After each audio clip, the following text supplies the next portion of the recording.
देखिए वो माननीय तो हैं, न बोलने से वो माननीय तो ख़त्म नहीं हो जाएंगे। जब विधायक हैं वर्तमान में तो माननीय तो रहेंगे। उनके क्रियाकलाप क्या हैं उस पर देखिए। क्रियाकलाप अगर उनके इस तरह के हैं तो वहाँ की सरकार क्या कर रही है, तत्काल उनके ऊपर ठोस और प्रभावी कार्रवाई करके उनको जेल में डाल देना चाहिए या उनको किसी जो है मेंटल अस्पताल में जो है इलाज कराना चाहिए। क्यों मेंटल? जब अगर पागलपन है, इस तरह की भाषा बोल रहे हैं कि दलित और पिछड़े वर्गों की महिलाएं सुंदर होती इसलिए उनका रेप होता है। हाँ, उनका कहना ये है कि पुरुष का मन विचलित होता है उन लोगों को देखकर। उनकी मानसिकता सोचिए किस हद तक की है उनकी मानसिकता। पुरुष का मन कैसे विचलित होगा जब कानून का राज चलेगा, संविधान से देश चलता है, कानून से देश चलेगा, तो खाली जो है पिछड़े और दलितों के महिलाओं के ऊपर ही उनका जो है मन विचलित होता है। और समाज भी तो है, हर समाज में सुंदर लोग होते हैं, ये कौन सी बात हुई। तो एक समाज को टारगेट करके इस तरह की भाषा का प्रयोग करना बहुत ही निंदनीय है, बहुत ही अफसोसजनक है। सभ्य समाज में इस तरह की बात जो आ रही है तो आप समझ जाइए कि लोकतंत्र की हत्या है, संविधान की हत्या है। एक देश एक कानून कहाँ चला गया। माननीय मोदी जी रोज कहते हैं ना, एक देश एक कानून, हाँ, एक देश एक संविधान। तो क्या उनके लिए संविधान काम नहीं करेगा, कानून काम नहीं करेगा? क्या कर रहे हैं। और जहाँ मध्य प्रदेश की बात है वहाँ तो सरकार भी भारतीय जनता पार्टी का है, राम राज्य की सरकार है। उत्तर प्रदेश में भी राम राज्य की सरकार है, देश में भी राम राज्य की सरकार है। आदरणीय मोदी जी देश के प्रधानमंत्री हैं। अगर कोई विधायक इस तरह की भाषा का प्रयोग कर रहा है तो समझ जाइए कि उसके सोच में क्या होगा। कुछ लोग जो है मन के आतंकवादी होते हैं, बाड़ी के आतंकवादी होते हैं। मन के आतंकवादी हैं? एकदम मन के आतंकवादी नहीं है तो हैं क्या, आखिर बाड़ी के आतंकवादी हैं कि नहीं? अगर उन्होंने ऐसा बोला है तो उनका विचार आतंकवादी है, उनका विचार आतंकवादी है, वो आतंकी विचार के हैं। तो उनके ऊपर ठोस प्रभावी कार्रवाई करना चाहिए। कोई भी व्यक्ति अगर इस तरह की भाषा का प्रयोग कर रहा है कि पिछड़े और दलित की महिलाएं सुंदर होती हैं इसलिए पुरुषों का मन विचलित होता है, इसलिए बलात्कार ज़्यादा होते हैं, तो अब सोच लीजिए कि जो भाषा बोले हैं माननीय विधायक जी, तो ये बहुत ही निंदनीय है, अफसोसजनक है और सरकार को सख्त कार्रवाई करना चाहिए।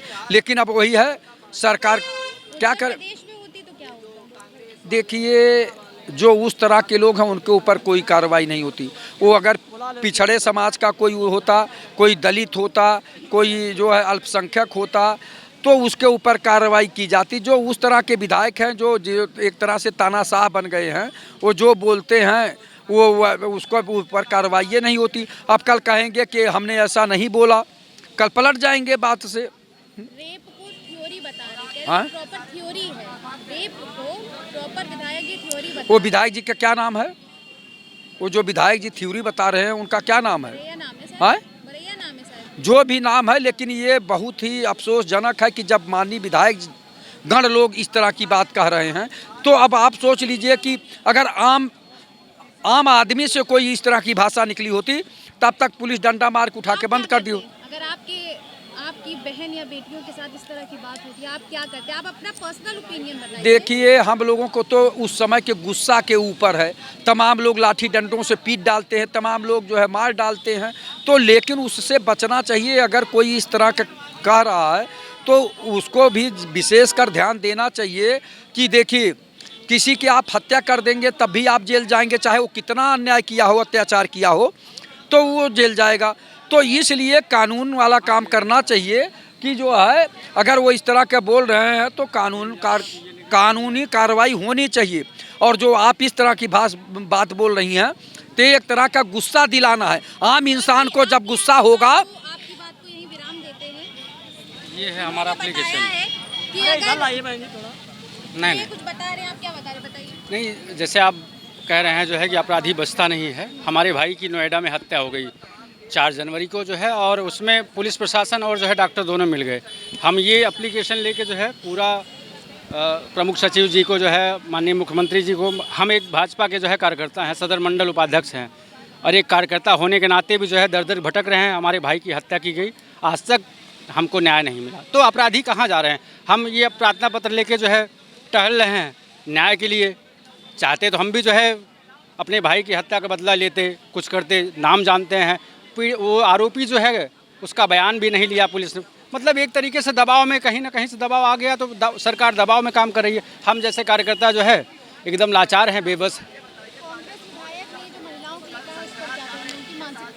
नहीं, उनकी मानसिकता, उनकी व्यक्तिगत मानसिकता है, उस पर हम टिप्पणी नहीं करेंगे, क्योंकि हम खुद ही व्यथित हैं और अपनी पीड़ा से जो है दर दर की ठोकर खा रहे हैं। उनकी व्यक्तिगत राय है, उस पर हम टिप्पणी नहीं करेंगे। क्या कहेंगे विधायक जी की इस मानसिकता पर? क्या मानसिकता थोड़ा महिलाओं के प्रति उन्होंने बोला है कि जो दलित और ओबीसी की महिलाएं, उनके साथ रेप कांड ज़्यादा होते हैं क्योंकि वो अधिक सुंदर होती है और जिससे देख करके पुरुषों का मन विचलित होता है। देखिए- और उनको एक थ्योरी बताया गया है उस रेप। देखिए, एक चीज़ हम आपको बता दें, इसकी घोर निंदा हम करते हैं। और जो है इस तरीके की अगर घटना बोल रहे तो चाहे हमारी बहन अगर जो है तो आप भी हमारी बहन है, और सामने बैठी है तो वो भी हमारी बहन है। हिंदू की लड़की हो तो हमारी बहन है, और मुसलमान की बेटी हो तो हमारी बहन है। या फिर वो विधायक जी के बहन बेटी नहीं होंगे, उनके घर परिवार नाते रिश्तेदार में नहीं होंगे जो इस तरीके के चरित्र चेहरा बोले हैं। नंबर 1। नंबर 2, अभी जो एक वक्ता यहाँ पर खड़े बोल रहे थे वो यादव थे और समाजवादी पार्टी के थे। तो समाजवादी पार्टी वाले न कभी कांग्रेस को चोर बताएंगे और न कांग्रेस कभी समाजवादी वाले चोर को बताएंगे। अगर ऐसे शब्द बोले हैं तो मैं महिला आयोग से और हाई कोर्ट से और राष्ट्रीय महिला आयोग से और सुप्रीम कोर्ट से मांग करता हूं कि ऐसे लोग विधायकों की तुरंत जो है सदस्यता रद्द की जाए और उनके खिलाफ सख्त कानूनी कार्रवाई की जाए। सब चाहते हैं कि महिलाओं से माफी मांगे। बिल्कुल माफ़ी मांगना चाहिए उनको, माफ़ी उनको गंभीरता से हम भी मांग करते हैं आपसे कि माफ़ी मांगना चाहते हैं। और सुप्रीम कोर्ट से हम हाथ जोड़ के रिक्वेस्ट करना चाहते हैं कि इसको अपने संज्ञान लो, जो कि जैसे हमारी बेटी है बहन है तैसे दूसरे की है। हिंदू की बहन है बेटी है वो भी हमारी बहन है, मुसलमान की बेटी है वो भी हमारी बहन है। हिंदू मुसलमान सब हमारे लिए एक हैं। और रह गया ये समाजवादी पार्टी और कांग्रेस का जो चरित्र चेहरा है ये बिल्कुल दोहरा है। और आपने महाराष्ट्र का चुनाव देखा होगा, कांग्रेस का और समाजवादी पार्टी का असरुद्दीन ओवैसी साहब ने बिल्कुल सुपड़ा साफ कर दिया है। उन्होंने तो ये भी कहा था अगले प्रधानमंत्री बुरखे वाली बनेंगी। क्या मुसलमानों की देश की आज़ादी में कुर्बानी नहीं है? हम जैसे कह रहे हैं, आप जैसे बेटी, हिंदू की बेटी तो हमारी बहन, मुसलमान की बेटी तो हमारी बहन। अगर अरे हिजाब वाली उत्तर प्रदेश में सांसद एकरा हसन बनेगी मुख्यमंत्री, और हिजाब वाली और टोपी दाढ़ी वाले असरुद्दीन ओवैसी साहब और मुफ्ती महबूबा किसी दिन बनेंगे प्रधानमंत्री। क्यों नहीं चाहते हैं? लोग नहीं चाहते हैं? ऐसा नहीं, लोग गलत मानसिकता के, एक मिनट, लोग गलत मानसिकता के नहीं चाहते। जैसे बहन जी एक मिनट, हम जैसे कहते हैं कि हमारी जैसे आप बहन हैं तैसे दूसरे की भी बहन है, तो अपनी बहन समझ करके जब आपसे आप मदद मांगेंगे तो आप हमारी जायज़ मदद करेंगे कि नहीं? लोग नहीं चाह रहे ना कि टोपी वाले बुरखा वाले ये दुनिया ये देश चलाए। हम आपको फिर एक लाइन में एक जिम्मेदारी से कह देते, किसी दिन इस उत्तर प्रदेश की सांसद और लंदन से पढ़ के आई है एकरा हसन, बालिस्टर की पढ़ाई आप लोग भी अच्छी तरीके से जानते होगी, वो बुरखे वाले किसी दिन मुख्यमंत्री बनेगी। और टोपी दाढ़ी वाले असरुद्दीन ओवैसी साहब और नकाब वाली मुफ्ती महबूबा जम्मू कश्मीर की मुख्यमंत्री रह चुकी, वो किसी दिन प्रधानमंत्री असरुद्दीन ओवैसी या मुफ्ती महबूबा बनेंगे। और यह हिजाब वाली उत्तर प्रदेश की इसको बताइए कि पंडित जवाहरलाल नेहरू भी बैरिस्टर की पढ़ाई किए थे, गांधी जी भी किए थे, भीमराव अम्बेडकर भी किए थे, सुभाष चंद्र बोस भी किए थे। क्या वो लोग देश का वागडोर नहीं संभाले, देश का नेतृत्व नहीं किए? ये जिन्ना की औलादे आज भी बाबरवाद को लेकर चल रही है। इसीलिए देश जो है उन्नति की जगह अवनति कर रहा है। इन लोगों को ये नहीं, इन लोगों को समरसता, इन लोगों को भाईचारा, इन लोगों को सौहार्द हजम नहीं होता है। अभी आपको बहन बहन कह रहे हैं, आप बताइए बहन मानते हो, भाई मानते हो, भाईचारा हम निभाते हैं, तुम कहाँ भाईचारा निभाए हो? तुम भी बता दो ना। अच्छा एक चीज़ हमको आप बता दीजिए, अगर हम आपकी बहन अपनी मान रहे हैं तो आप स्वीकार कह रहे हैं कि हमारी बहन है या नहीं, या आप आपके भाई हैं या नहीं? नहीं स्वीकार कर रहे हैं, असुरक्षित महसूस कर रही है, नहीं स्वीकार कर रही। भाई कैसे स्वीकार करेंगी? आपका जो बैकग्राउंड रहा है, आपकी जो हरकत रही है, आपका जो इतिहास रहा है, उसे हम नहीं स्वीकार है कि आप बहन किसी को मानो, भाई अपनी बहन को बहन मानो ना। वहाँ पर बहन और भाई का बंधुत्व निभा कर दिखाओ, वहाँ पर दिखा नहीं पा रहे हो। दूसरों का बहन को बहन मान रहे हैं, देश को देश मान रहे हैं। देश को देश मानने के लिए आपके अंदर राष्ट्रीयता होनी चाहिए, देशभक्ति होनी चाहिए, देश प्रेम होना चाहिए। कह देने से आप देशभक्ति हो जाएंगे। कांग्रेस विधायक ने जो महिलाओं के ऊपर कहा है, बयान दिया है कि उनकी सुंदरता ओबीसी और दलित महिलाओं के ही साथ रेप होता है। जब इस देश में बड़े बड़े शीर्ष नेतृत्व जो मुख्यमंत्री के पद पर बैठे होते हैं, आप लालू जी को देख लीजिए, मुलायम जी को देख लीजिए, जो ये कहते हैं कि यहाँ की सड़कों को मैं फलाने हीरोइन के गालों की तरह चिकना चमका दूंगा, ये भी तो कहा गया है। वो सुंदरता को ले ही के तो प्रेरित किया गया है। तो यहाँ के जितने भी विरोधी विपक्ष में बैठी पार्टियां हैं, वो चाहे कांग्रेस हो, चाहे सपा हो, चाहे बसपा हो, ये सब इसी तरह के अनर्गल बयान देते हैं जिसमें महिलाओं का, नारी का अपमान किया जाता है। बहुत सोचने वाली बात है, जहां उत्तर प्रदेश में मोदी और योगी कहते हैं कि महिलाएं सुरक्षित हैं, रात के 12-1 बजे तक घूम सकती हैं, उस पर कांग्रेस विधायक का इतना बड़ा बयान। भारतीय जनता पार्टी लेकर चलती है भाई, यत्र नास्ति पूजन्ते रवन्ते तत्र देवता, इस तरह की अवधारणा को लेकर चलने वाली भारतीय जनता पार्टी है।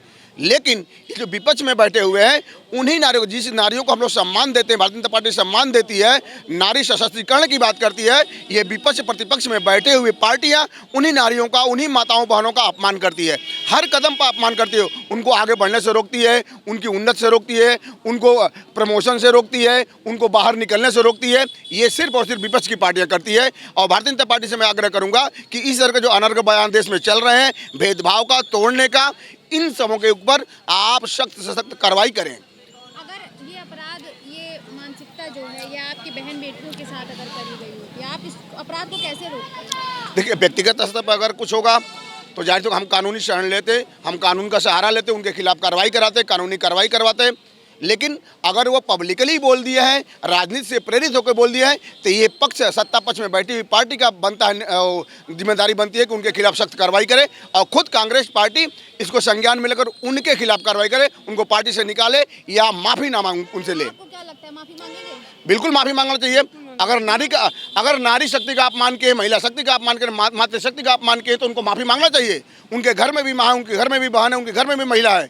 वो अपने परिवार को समझ के पूरे देश के महिलाओं को समझे, उनको माफ़ी मांगना चाहिए, क्षमा याचना करना चाहिए।